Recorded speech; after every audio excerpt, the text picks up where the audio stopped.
Her brother texted me the night before the wedding. "You deserve better. Ask her about Vegas." I did. She froze. And that's when her maid of honor stood up and said, "You didn't tell him." My name is Adam.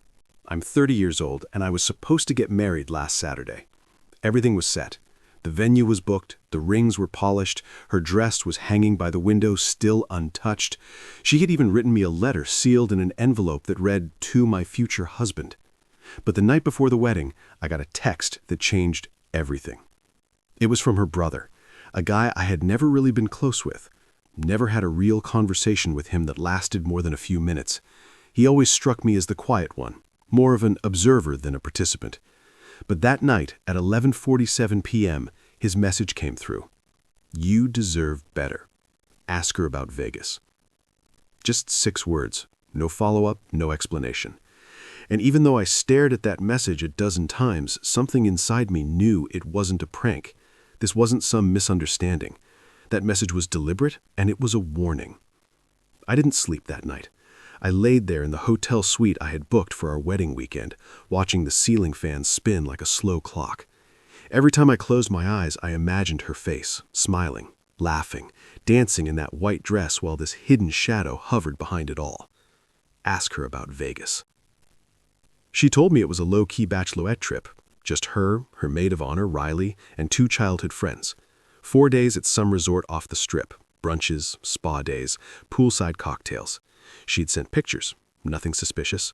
I even FaceTimed her one night when she was in the hotel room wearing pajamas and half asleep. But now I realized she was always the one who called me, and always during the day. Never at night, never when she was out, and I never once questioned it. Around 6:30 a.m., I finally got up and stepped out onto the hotel balcony. The city was quiet, misty. You know those weird, hollow moments when the world is wide awake but you feel like the only one standing still? That was me. I had a fiancée sleeping a few miles away, a wedding scheduled for the afternoon, and a knot in my gut that wouldn't go away. I waited until 8. Then I called her. She picked up quickly. "Hey babe, big day," she said with that same cheery voice. I didn't say anything at first. "Just breathe in, Adam," she said again. That's when I asked flatly, "What happened in Vegas?" There was a pause. Not even a gasp, just absence. Like the signal dropped, except it hadn't. She didn't say a word. Seconds stretched. My heart started racing, not because she was yelling or denying it, but because she wasn't doing either. She was silent. Finally, she said quietly, "Who told you?" I didn't answer that. I just waited. She said, "I swear it wasn't serious." That's when I heard movement behind her, someone else in the room whispering, then another voice, sharper, familiar. It was Riley, her maid of honor. Suddenly, Riley's voice cut through the speaker, not angry, not even surprised, just fed up. "You didn't tell him?" she snapped. "You were really going to let him marry you without saying a word?" It was like time stopped. I was still standing on that balcony, phone pressed to my ear, holding on to what little hope I had left. And just like that, it slipped. Because in that moment, everything changed. I drove straight to her hotel. No calls, no texts, no warnings. I didn't even know what I was going to say when I got there. I just remember seeing the exit sign on the freeway, flipping the turn signal, and letting my hands steer while my thoughts spun in circles. There were 2 hours left until we were supposed to start getting ready for the ceremony. Our families were probably already dressing. Her mother had flown in from Vermont. My dad had rented a suit that didn't quite fit him. The florist had delivered hundreds of white orchids to the venue by sunrise. And I wasn't heading to the altar. I was walking toward the kind of truth people try to keep buried under charm and champagne. I knocked once. Riley opened the door. She didn't look surprised to see me. Her hair was still in rollers and she was barefoot, but her eyes were steady. "She's in the bedroom. You should talk to her." I walked in. The room was quiet. No music, no TV, just the low hum of air conditioning and the faint sound of someone breathing deeply, like they were practicing for a conversation they'd been avoiding for too long. My fiancée, her name's Danielle, stood by the window, still in her robe, back to me. Her phone was in her hand, but the screen was dark. She didn't turn around. "I didn't sleep with him," she said softly. My jaw tensed. "So who was he?" Still no eye contact.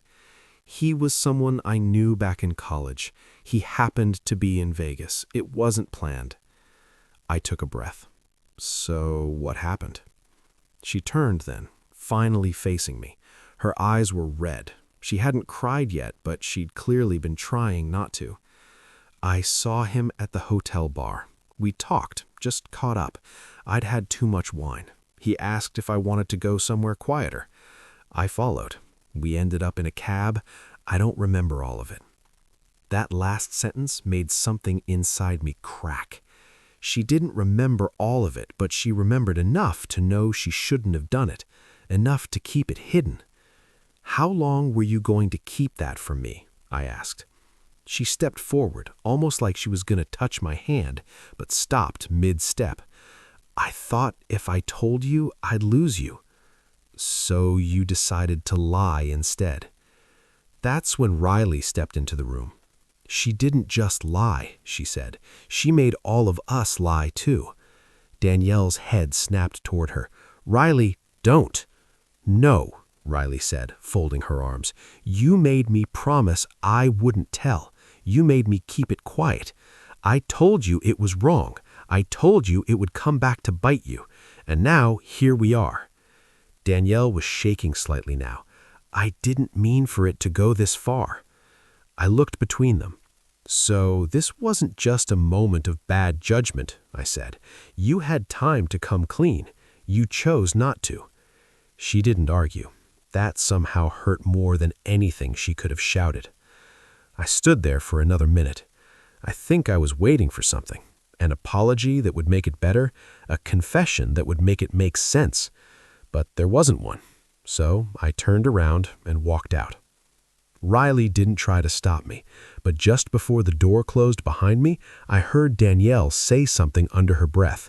It was quiet, barely audible, but I caught it.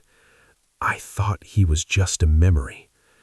And in that moment, I realized she hadn't just betrayed me. She'd been carrying someone else in her heart, even while planning a life with me. By the time I reached the venue, the parking lot was already half full. My best man, Jordan, was standing by the catering van with a to-go coffee and a checklist. He gave me a confused look as I got out of the car, still in jeans and a plain t-shirt. No suit, no tie, not even a pressed shirt. "You good?" he asked. I didn't answer right away. I just looked past him, toward the entrance, where guests were starting to trickle in. Women in pastel dresses, men adjusting ties and their reflections on the glass. Jordan stepped closer. "Adam, what's going on?" I looked him in the eye. "We're not getting married today." The checklist dropped to his side. "What?" "I'm not calling it off. Not yet. But it's not happening today." I walked inside, ignoring the glances and greetings, straight to the event manager. Her name was Valerie, and she was adjusting flower centerpieces when I tapped her on the shoulder. "There's been a change in plans. No ceremony, no reception. I'll pay in full, just make sure the food gets donated somewhere. Anything open bar related, cut it. If people want to stay and eat, let them." She blinked. "You're serious?" I wish I wasn't. Then I turned and walked back outside. A few minutes later, I heard murmurs. The bridal party had arrived. Danielle stepped out of a black SUV in full hair and makeup. She looked flawless, but her face gave it away. She wasn't walking into a wedding. She was walking into something else entirely. Jordan caught my arm. "Adam, talk to me." I pulled him aside and gave him the short version. Not every detail, just enough. He stood there for a while, staring at the grass. "Damn, I know." Danielle was standing at the venue entrance now. Her mom was talking to her, confused, maybe even panicking. Guests were starting to realize something was off. No music, no aisle, no white chairs lined up, just a half-decorated ballroom and an announcement waiting to happen. I walked up to the mic. Jordan tried to stop me. "You sure about this?" "Yeah." I tapped the mic twice and cleared my throat. "Hi, everyone," I began, my voice carrying across the room. "Thanks for coming today. I know this isn't what you expected to hear, but I just wanted to say thank you for showing up." People went quiet. "There won't be a wedding today," I continued. "We're working through something personal, and I'm asking for privacy for both of us." There were gasps, murmurs. One woman dropped her purse. A chair scraped loudly against the floor. I didn't look at Danielle. I didn't need to. I could feel the weight of her stare. My parents approached me shortly after, concern written across their faces. "Is this about what her brother said?" my dad asked. I looked up at him. "You knew?" I said. He nodded slowly. "He came to me last night, asked what I'd do if it was Mom." I swallowed hard. "And what did you say?" "I said I wouldn't go through with it, not if I didn't trust her." I glanced at Danielle. She was now sitting by the window in the back of the room, surrounded by her bridesmaids, but somehow completely alone. I didn't hate her. That's what shocked me the most. I wasn't angry in the way people expect. I didn't want revenge. I didn't want to humiliate her. I just wanted to be somewhere else, somewhere honest. And that's when her brother walked in.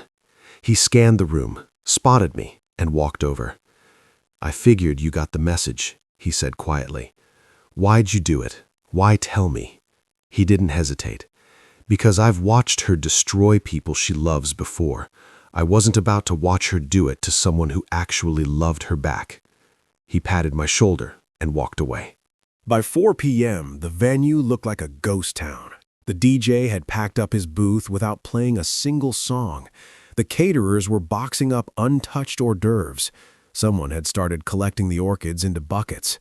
I stayed until the room emptied out, just sitting in the back row, watching the aftermath of a celebration that never happened.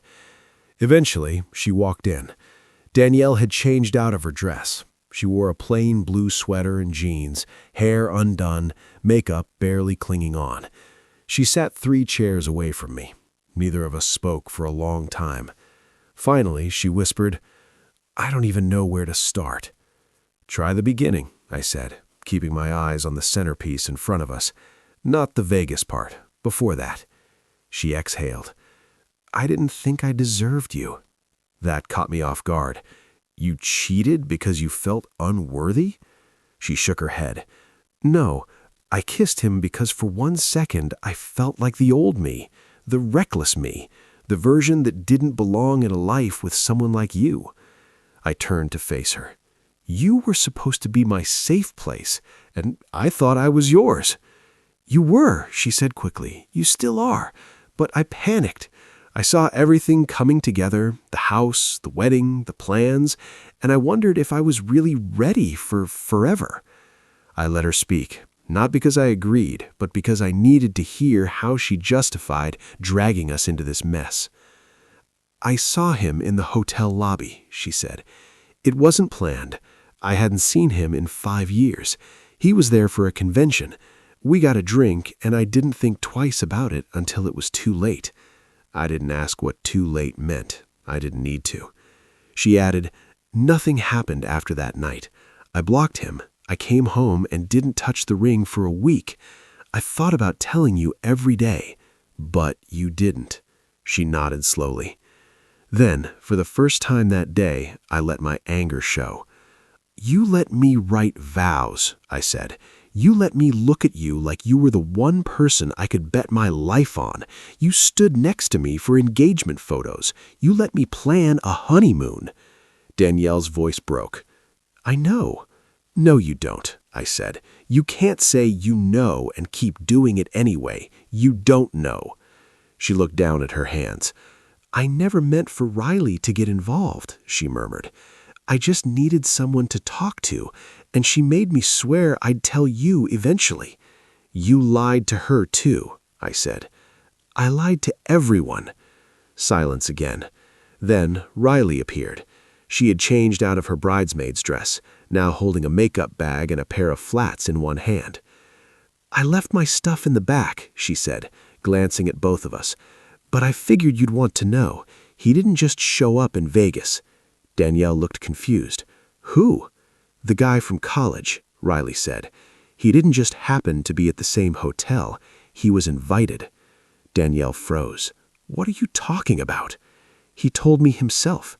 After you passed out that night, he tried messaging me, said you texted him the address days before." Danielle's face went pale. "I didn't—" She stopped, but something in her eyes said maybe she had. Maybe part of her wanted it. Riley gave me a long look, then quietly walked away. Danielle whispered, barely audible, "I didn't remember doing that." But now, even she didn't sound convinced. I left the venue just after sunset. There was no dramatic goodbye, no farewell speech, no final moment between me and Danielle. I just stood, grabbed my keys, and walked toward the parking lot like I was heading out for groceries. Before I reached my car, I heard footsteps behind me. It was Danielle. "Are you leaving for good?" she asked. I stopped, turned halfway. "I don't know," I said honestly. She stepped closer, holding the hem of her sweater sleeves like she was trying to keep herself from shaking. "I don't want to lose you," she said. "But you already did," I replied. She blinked quickly, trying to hold something in. Guilt, maybe, or maybe just the weight of finally being seen. "You once told me," I said, "that I was the first person who ever made you feel safe." She nodded. "But safety only works if both people stay still," I added. "You ran." Her lips parted. "I didn't plan to. I didn't go looking for it. You texted him your hotel address." She looked like she might collapse under her own shame. I wasn't being cruel. I wasn't trying to punish her with those words. I was just stating what was left. Bare, ugly truth without embellishment. "I loved you," I said, "but I did it with my eyes closed." She tried to reach for my hand. I stepped back.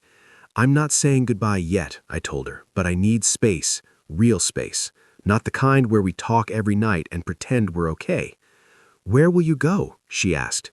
I shrugged. "Back to my place, maybe to my brother's for a while. I just can't see you every day and pretend this didn't happen." She nodded, swallowing hard. Then she whispered something that hit harder than I expected. "I never stopped loving you." I looked her in the eyes. "I believe that," I said, "but I also believe you love someone else too, and now I'm not sure you know the difference." I got in the car and drove off. That night, she stayed at the hotel alone. Her bridesmaids went home. Her mother cried in the lobby. The man from Vegas, if he was still around, was a ghost, unmentioned, unclaimed. And Riley, she packed her things and texted me later that night. "You didn't deserve this, but you did the right thing." Danielle tried to call twice. I didn't answer. The third time, she sent a message instead. "Please talk to me. I don't know who I am without you." I didn't know how to respond to that, because for the first time I realized I didn't know who I was with her either. The next day, her brother showed up at my apartment. He brought coffee, didn't say much at first, just handed me the cup, then sat down on the front steps beside me. After a while, I asked, "How long did you know?" He exhaled. "Since the week after it happened." I stared ahead. "Why didn't you tell me sooner?" She made me promise, said she'd tell you, said it would ruin everything if I got involved. "And you believed her?" "No," he said. "I believed you didn't deserve to be blindsided on your wedding day." I nodded slowly.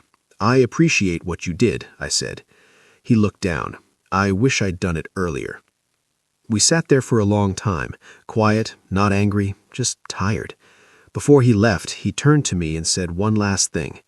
"She's not a bad person, but sometimes when someone's scared to lose you, they'll destroy you just to see if you'll come back." Then he got in his car and drove away. 3 days passed. No wedding photos, no honeymoon, no ring on her finger. Danielle didn't post anything. Her accounts were silent. The venue tagged us in a post with a single white rose centerpiece and a caption, "Sometimes the most beautiful days are the ones we grow from." People commented. Some deleted their congratulations. Others speculated. She didn't respond to any of them. Neither did I. On the 4th morning, I woke up to find a letter slid under my apartment door. Her handwriting slanted, rushed, familiar. I opened it and read, "Adam, I don't know where to begin. I've replayed everything. Our first date, our road trip to Michigan, the night you made me soup when I was sick, the way you looked at me when I tried on that dress. I wasn't drunk when I met him in Vegas. I was angry at myself. I was scared of you seeing who I really was, the messy, inconsistent parts I always hid behind jokes and charm. You saw the best in me, and instead of rising to meet it, I sabotaged it." I don't know if you'll ever forgive me, but I'm not asking you to rush. I'm just asking you to remember the version of us that felt like home. I'm still here, and I still love you. D. I folded the letter and left it on the table. There was nothing new in it, just emotion, regret, honesty that came too late. But it didn't make me angry, just tired. Later that afternoon, Riley called.